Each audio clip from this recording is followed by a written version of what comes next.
Let me tell you how in my own head I am. Yesterday, now the gym I go to, the classes are scheduled at certain times. That's what it is. It's like, you do the running and all that stuff. Right. It's a directed course. You don't just go in there and throw steel around. Correct. And when I used to go to gyms where I'd go in there and throw steel around, I'd nap in the parking lot and eat Chick-fil-A and go home.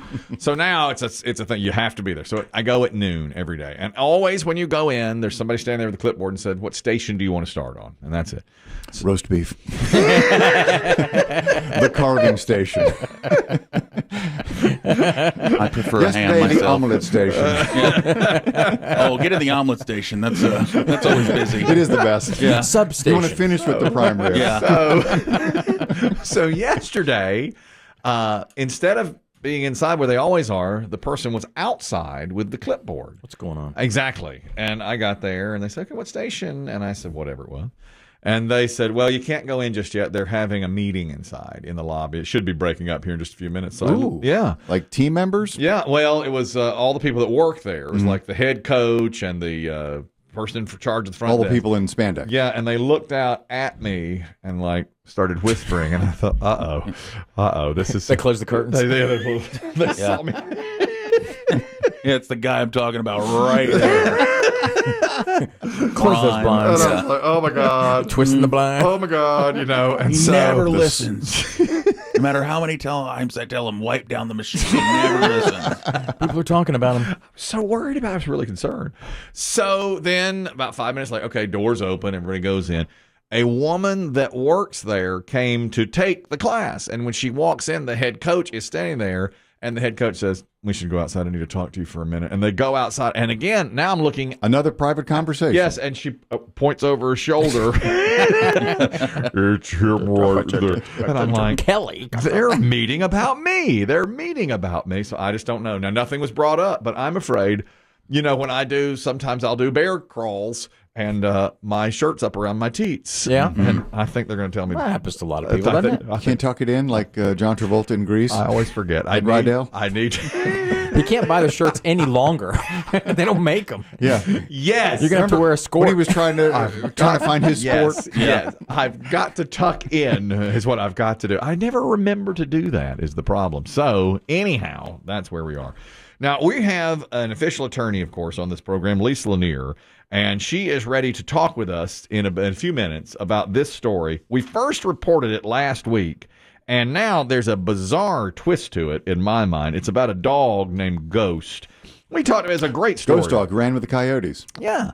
Great story at the time. White dog, bull terrier mix, 4 years old, had been lost. Now, yes. Question. Yes. Bull terrier. I've not seen the animal. Is that a pit bull? It does. It's pit bull-ish. It looks like a pit bull. That's not Spuds McKenzie? It looks like Spuds McKenzie. It's larger than Spuds McKenzie. Yeah, I thought that was a longer legs. Maybe bull that's what that terrier. is. Maybe that's what that is. But it does have that long face. Yeah, long face with pit bull snout. It appears. Okay. But bull terrier Long legs or short legs? Longer than Spuds McKenzie. So bull terrier mix is what they call it.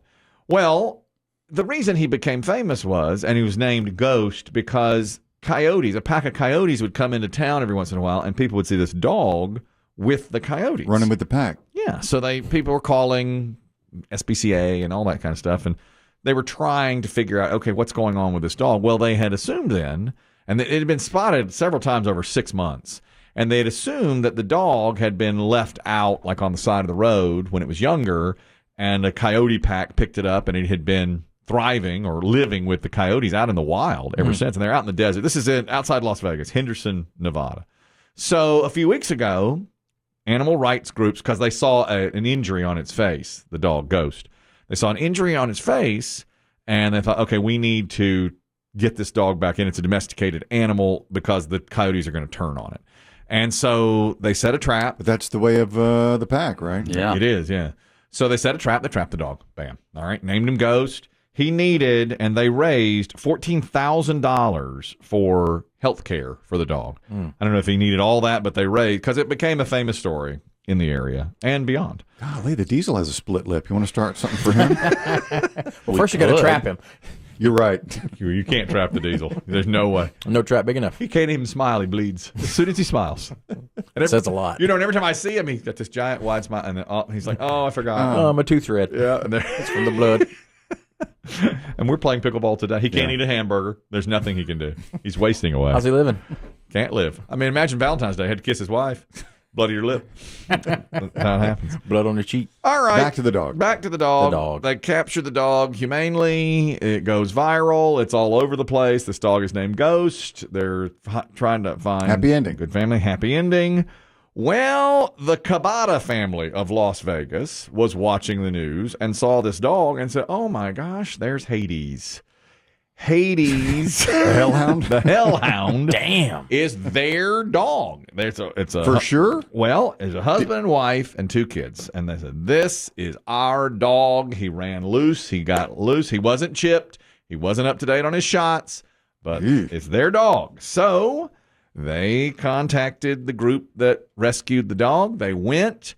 They met the dog. The dog went to them and wagged its tail. And they said, "This is Hades." The little boy and girl were rubbing the dog and everything. But the woman who's in charge of the trapping team, Susan McMullen, said, "You're not taking that dog over my dead body. That's not the same dog. That's not your That's not your dog. No. But the Cabadas had pictures of the dog that were from when it was younger.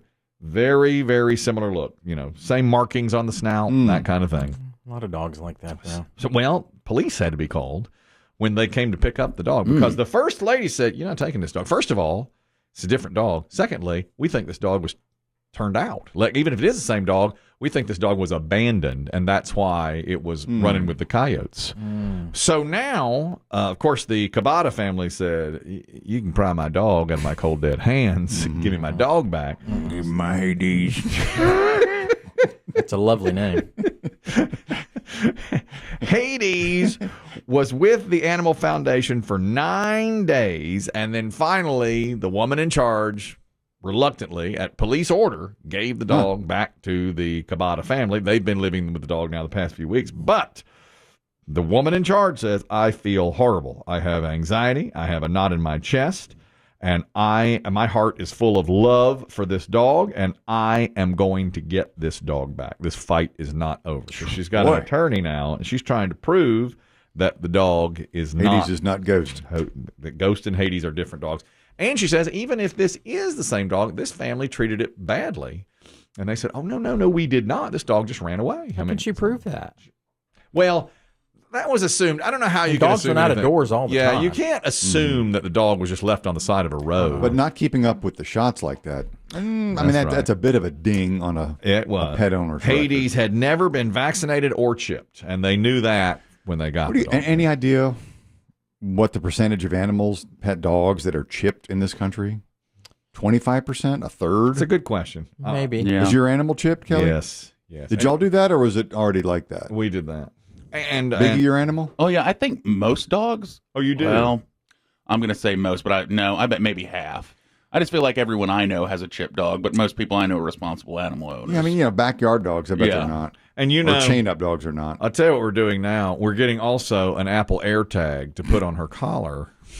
No, it's getting more and more popular. You're not wrong. Well, so now we have... But the dog doesn't go anywhere. The dog doesn't go 20 feet outside. We have a Dog Watch hidden fence, which is a wonderful product. We have a chip on the dog. We have our own names and phone numbers on the dog's collar. And now we're getting an Apple AirTag. And I said, "How secure do you want this dog to be?" And my wife says, "Stop calling her a dog." Like Manson. Not Marilyn. Charles. I want to wear this dog like an ankle bracelet. I know, Kelly, you have said before that when your wife travels, the animal goes with her. That's right.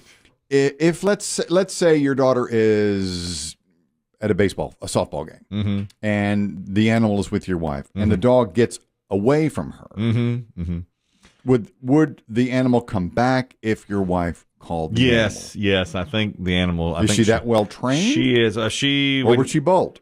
She would not bolt. We had her at the beach one time On the sand. On the sand. Well, the dog was back at the house. Okay, but it was a oceanfront house.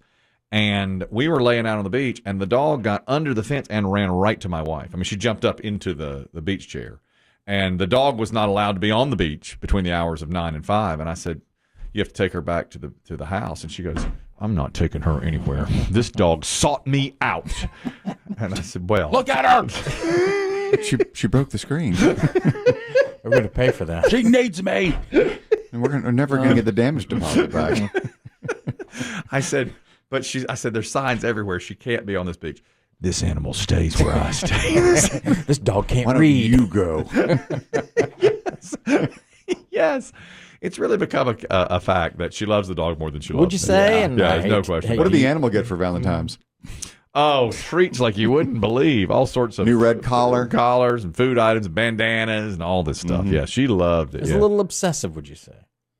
I'm not commenting on No, it. David. You can't use that word. No, I won't. I will not. I can use I it now. won't use that word. She's definitely listening. Wait till both kids move out. Yeah. Oh God. Oh, my Wait. God. Wait till we hit garbage time for the obsessive talk. Yeah, let's get into it then. Yeah, much better. Take a note, Kelly. Yeah, I'll make a note. I'll Hour note and it a half down. an I'll hour. put it on the All right. grid here. Yeah, she's obsessive. Are you kidding me? Jim, you want to comment on this dog that was out in the desert? Now, go ahead. Yeah, the only question I have is I had something similar happen where a dog got hit in front of me, and I picked up the dog, took it to the vet, and the family that owned the dog came. Mm-hmm. And it was a simple rule. Your dog, you pay the vet bill. Right. They didn't. So the question I have is with this dog, if they raised $14,000, Right. if the family that originally claimed the dog, did the family actually pay the medical costs? And I'm curious to see what your lawyer says, because a dog is basically personal property. That's right. So if the organization that rescued the dog actually documented that they have it or had it and they paid the medical costs, I'm just curious to see how it plays out and what they did with the $14,000. Well, All the money. That's a great question. We're going to ask her about that next. I don't see anywhere in here that the family paid the medical bill, so I bet they used that $14,000 raised to pay the medical bills. But the rest of it dog. didn't cost $14,000. Couldn't have cost $14,000. I would bet that the organization kept that Might have cost. for other dogs. Unless the animal got Brandon. Botox and teeth white. Well, I know some people going through that. yeah. It's pricey. But it's addictive. Can be. Save it. That's right.